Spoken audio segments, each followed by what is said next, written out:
Hello, my dear students. Welcome back to my English literature class. I am Anjana Jindal and I am back here with a new poem from our English literature book, that is Mulberry. And it is poem number 5, and the name of the poem is The River, which is written by Valerie Bloom.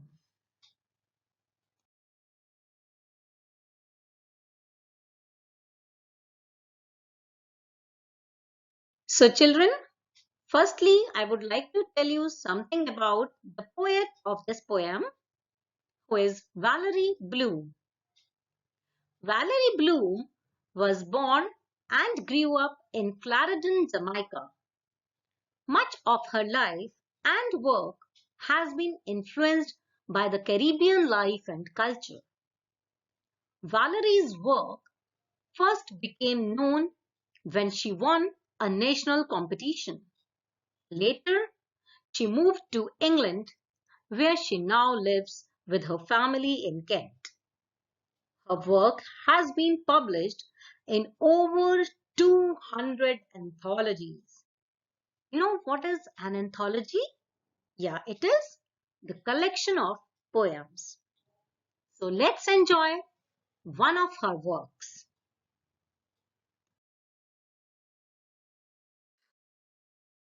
So now, children, before going through the poem, let's learn something about it.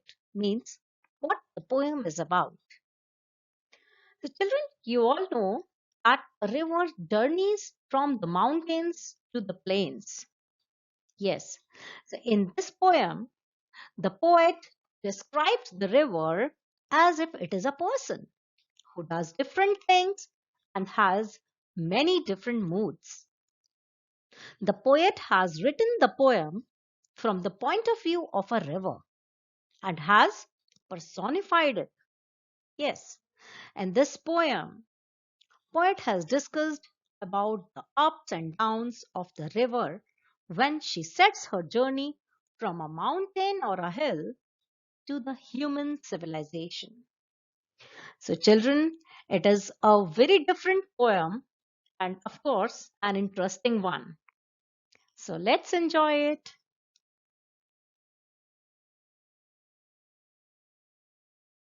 So, children, let's start our poem. I'll explain you paragraph wise. Okay, so here it is the first paragraph of our poem. Let's read it.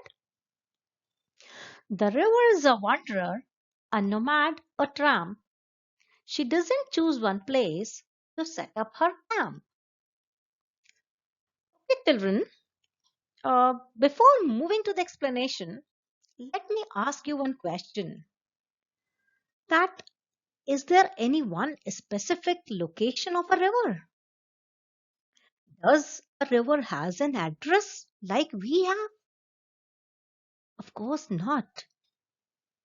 It doesn't have. Yeah, river doesn't have any address or any home because the river never stops and it always keeps on flowing, isn't it? Yes. So let's read about this in detail. See, the river is a wanderer, a nomad, a tramp. So, children, the poet has called the river a wanderer, a nomad, and a tramp here.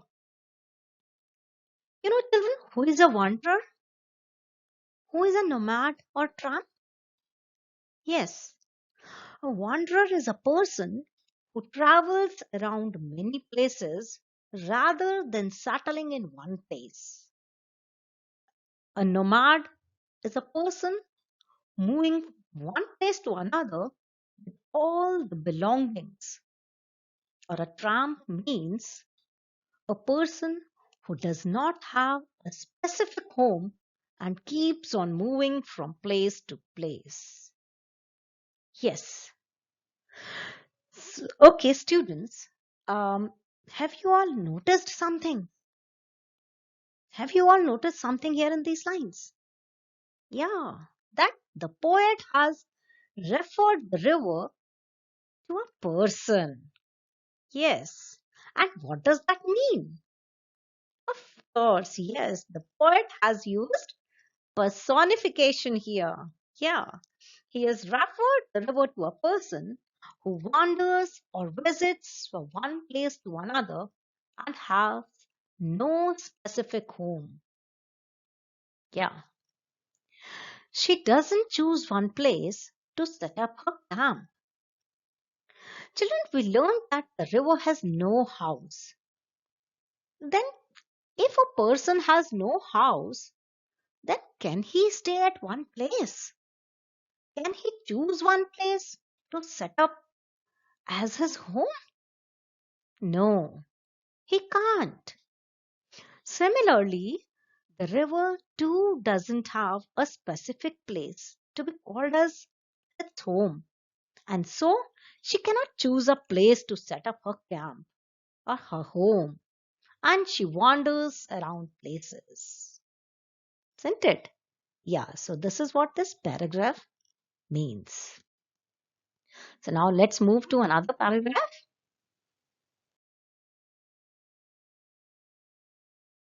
So now, children, here is the second paragraph. Let's read. The river is a winder through valley and hill. She twists and she turns. She just cannot be still. So, students, you all must have seen the river, right?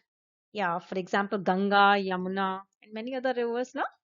Yeah, hope you all have seen River Ganga on religious functions or if you visited by your own wish, no? Yeah. So, did you see that her surface is never flat? Hmm. Why? Yes, because it has many twists, many turns. And what those twists and turns refer to? Yes, the waves. Yes, these twists and turns refer to the waves. Waves are never flat and they have curved surface, isn't it? Yes. So let's get back to the paragraph. The river is a vendor. Children, you know what is a vendor? Vendor means not straight. Yeah, with twists and turns means river is not straight. It has twists and turns. The river is a vendor through valley and hill. She twists and she turns. She just cannot be still. So, children, in these lines, we have come to know one thing, and that is the places which river visits to reach us. And what are these places? Yes, they are valleys and hills. What type of place a valley or a hill is? Do you know what type of place it is? Yeah, correct. A place with no proper roads to walk on. Yeah, we have to adjust ourselves, our body to pass through these places. No? Yes. So similarly, river also adjusts herself or her surface according to the place, and so she's never straight. She's always twisted or turned because of the twists and turns present on the valley or the hill. And you know, there are no stops on her way to take rest.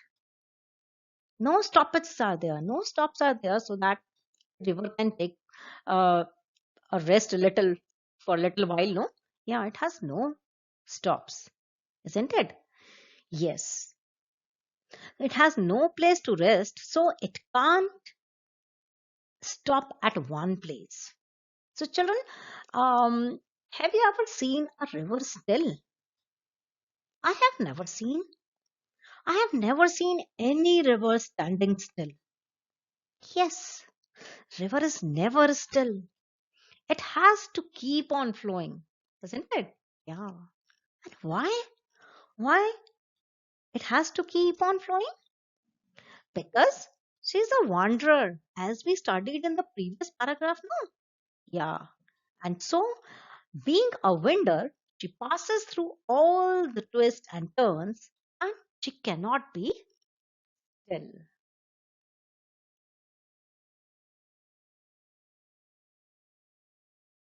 so children, now let's read the third paragraph.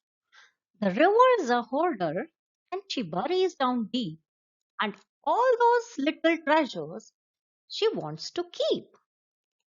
So children, you all know that river is deep enough to swallow things, right? Yes. Fish live inside it, maybe crocodiles as well.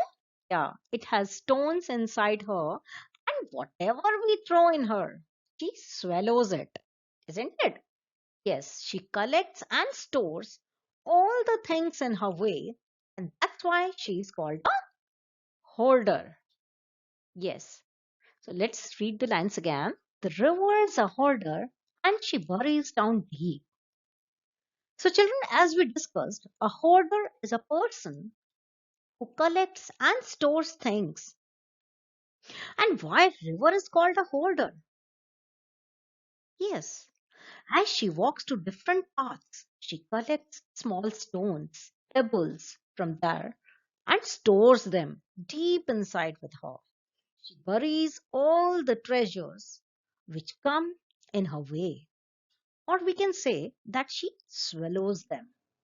Yes, all those little treasures she wants to keep.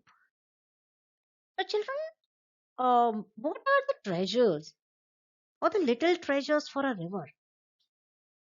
Yes, the stones, the pebbles, the pieces of glass and marbles, and whatever the things she finds in her way are all her treasures.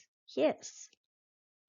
So while flowing, she finds these treasures and she keeps them with her by burying them deep inside her water. Yes. So this is what about this paragraph.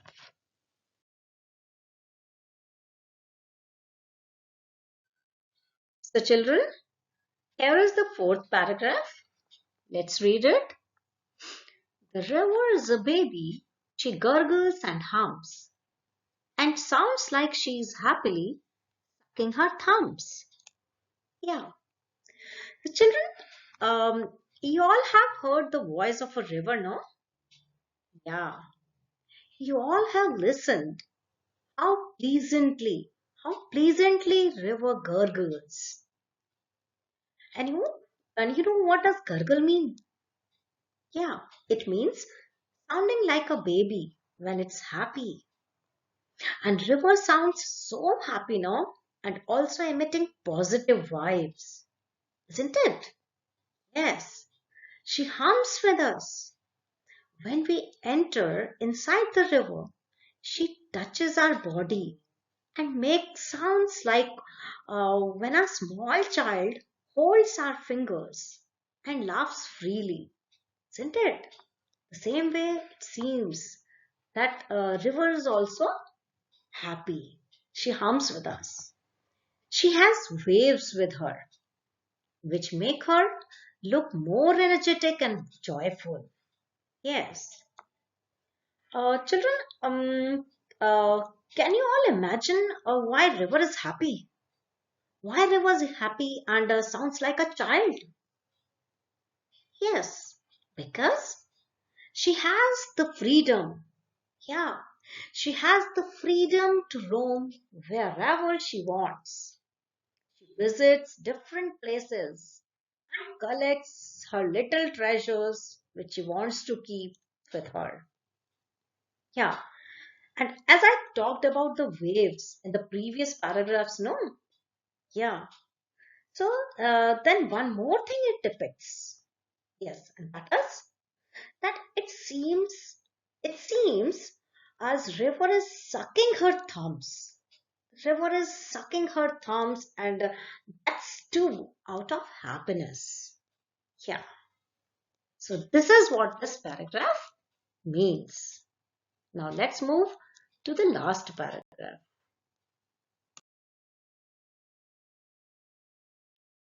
So, children, now let's read the fifth paragraph, which is the last paragraph of this poem. The river is a singer and she dances along. The countryside echoes the notes of her song. So, children, in these lines, the poet has portrayed the river as a singer. Yes, the poet has said that the river is a singer. And why the river is called a singer? Yes, because because of the noises. Because of the noises she makes when she moves from one place to other. Because of the sound produced by the waves. Yes, the sounds produced by the waves of the river when she is happy. Yeah, and not only she sings, but she dances as well. Yeah, when she flows from hills and down the valleys, she pretends like she's dancing while singing her melodious song. Yeah, and later in the paragraph, poet said that countryside echoes the notes of her song. Children, what do you mean by echo? Yeah, the river gushes down so loudly that her voice echoes in her surroundings. Yes, and so the countryside echoes the high notes of the song sung by the river. Yes, so this is all about this paragraph. So, this was all about the poem. I hope you all have understood the meaning, the explanation, and the theme of this poem. All that, the meaning which is hidden in this poem, The River.